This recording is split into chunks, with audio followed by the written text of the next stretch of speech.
And approaching is some type of maintenance equipment.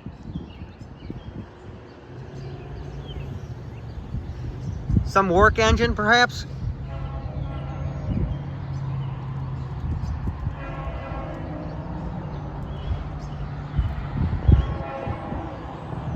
Nice horn show from him.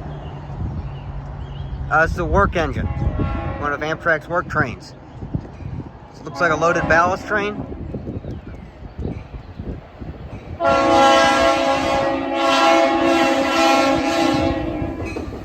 got 722 and 732.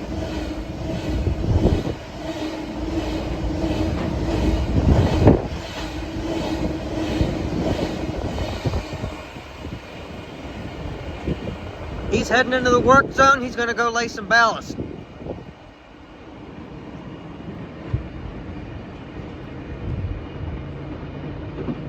Awesome. Nice horn show from him too.